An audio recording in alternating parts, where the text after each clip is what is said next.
जब दुनिया के सबसे ताकतवर गैर पश्चिमी नेता एक ही मंच पर खड़े हों तो उसका संदेश क्या होता है। 3 सितंबर 2025 की सुबह बीजिंग में चाइना डे परेड हुई। शी जिनपिंग के साथ मंच साझा करते हुए रूस, उत्तर कोरिया, ब्राजील, साउथ अफ्रीका समेत 20 से ज्यादा देशों के प्रमुख एक साथ नजर आए। क्या यह सिर्फ शक्ति प्रदर्शन था या इसके पीछे कोई और बड़ा संदेश छुपा हुआ है। शी जिनपिंग ने कई देशों के प्रमुख नेताओं को एक मंच पर बुलाकर क्या साबित करने की कोशिश की है। नमस्कार, आदाब, मैं हूं फरीद अली और आप देख रहे हैं क्लियर कट। क्या चीन वाकई अमेरिका के विकल्प के तौर पर खुद को स्थापित करने की कोशिश कर रहा है? आज के क्लियर कट में जानेंगे ये पूरी कहानी। सबसे पहले बात करते हैं चीन की नई विश्व व्यवस्था की महत्वाकांक्षा पर। तो चीन अब सिर्फ आर्थिक महाशक्ति नहीं बल्कि राजनीतिक और वैचारिक नेतृत्व का दावा भी कर रहा है। शी जिनपिंग ने चाइना डे परेड के मंच से कहा, हम एक ऐसे भविष्य के लिए काम कर रहे हैं जिसमें सभी देशों को बराबर का सम्मान और विकास का अधिकार मिले।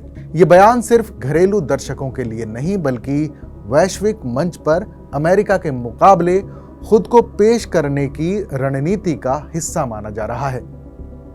ब्रिक्स, एससीओ और बेल्ट एंड रोड इनिशिएटिव के जरिए चीन ने एशिया, अफ्रीका और लैटिन अमेरिका में अपना प्रभाव तेजी से बढ़ाया है।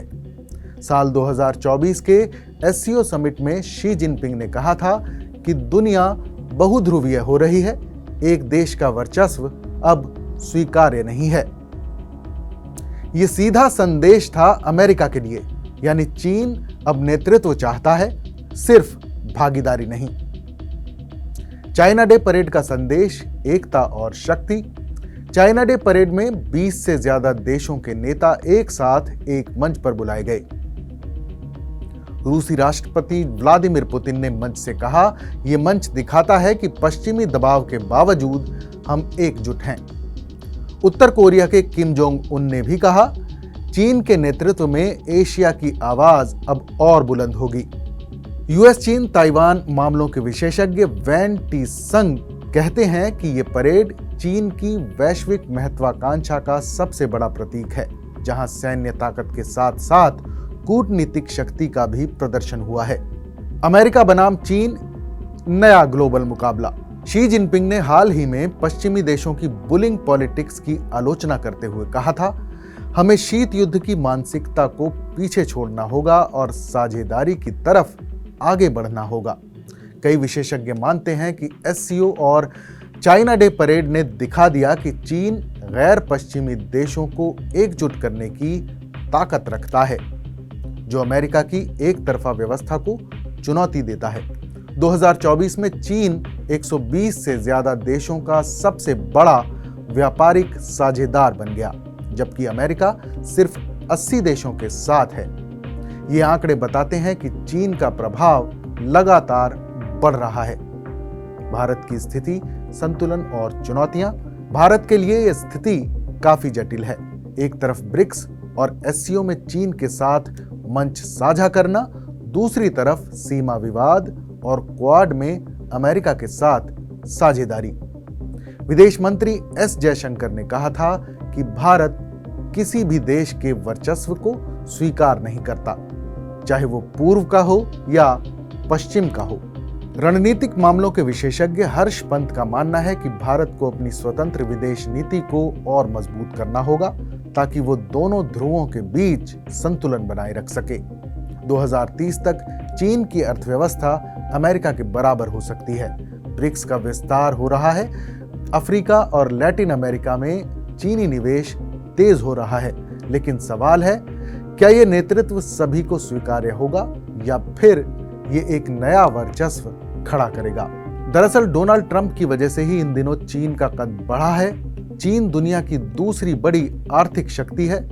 ट्रंप की वजह से ही भारत ने भी चीन से रिश्ते सुधारे हैं। हालांकि अभी बहुत सारी ऐसी अड़चनें भी हैं जो चीन को विश्व राजनीति का दूसरा ध्रुव मानने में रुकावट पैदा करती हैं। मगर ये बात जरूर मानी जा रही है कि आर्थिक सामरिक नजरिए से अमेरिका के बाद अब चीन का मुकाम दूसरे नंबर का हो गया है। अभी तक आर्थिक ताकत और नागरिक विज्ञान तकनीकी के मामले में यूरोपीय संघ खुद को इस दावे में बराबरी का हकदार मानता था, जबकि हथियारों के मामले में और साथ ही सामरिक तकनीक के लिहाज से भी रूस को अमेरिका के बाद दूसरी जगह दी जाती थी। मगर अब यूक्रेन जंग के बाद ये दोनों ही दावे ध्वस्त हो गए हैं। इसके बरक्स चीन के पास एक बहुत बड़ी और तकनीकी रूप से कुशल आबादी है, आर्थिक संसाधनों की कोई कमी नहीं है और लड़ने झगड़ने वाला उसका कूटनीतिक मिजाज भी नहीं है।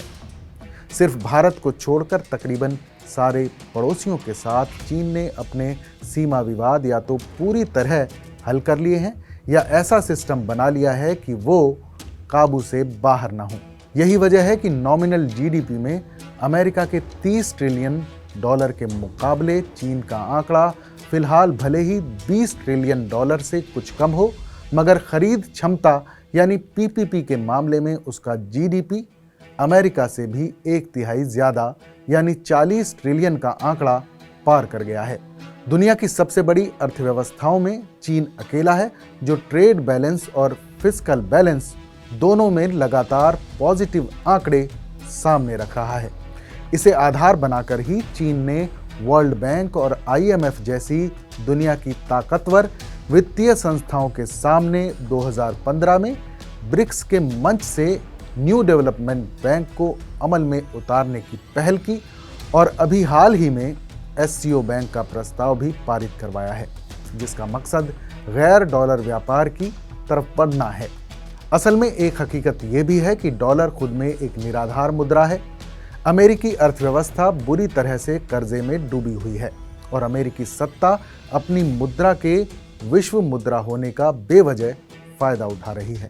शुद्ध आर्थिक तर्कों से गैर डॉलर व्यापार को सिस्टमैटिक रूप देने का काम आने वाले दिनों में चीन की पहल से संभव हो सकता है और एससीओ बैंक भी इसमें निर्णायक भूमिका अदा कर सकता है। दुनिया की दूसरे नंबर की ताकत तो चीन बन ही गया है, लेकिन आगे के रास्ते को लेकर 2 सवाल हैं। एक तो ये कि चीन में हर 10 साल पर सत्ता परिवर्तन का जो सिस्टम तंग शियाओफिंग ने 1980 से बनाया हुआ था, शी जिनपिंग ने उसे तोड़ दिया है। दूसरे, महाशक्ति होने के दावे से बचकर चलने के वादे के बावजूद चीन की कम्युनिस्ट लीडरशिप बीच बीच में पड़ोसियों को उनकी औकात दिखाने और धमकाने का कोई मौका नहीं छोड़ती है। तो क्लियर कट के इस एपिसोड में आपने देखा कि चीन सिर्फ आर्थिक नहीं बल्कि कूटनीतिक और वैचारिक शक्ति भी बनना चाहता है। चाइना डे परेड सिर्फ ताकत का प्रदर्शन नहीं बल्कि एक नया वैश्विक संदेश था कि दुनिया में नेतृत्व अब एक ध्रुवीय नहीं रहेगा। तो क्या चीन अमेरिका के विकल्प के तौर पर पूरी दुनिया को साथ ला पाएगा या फिर ये सिर्फ एक और शक्ति संघर्ष का आगाज है?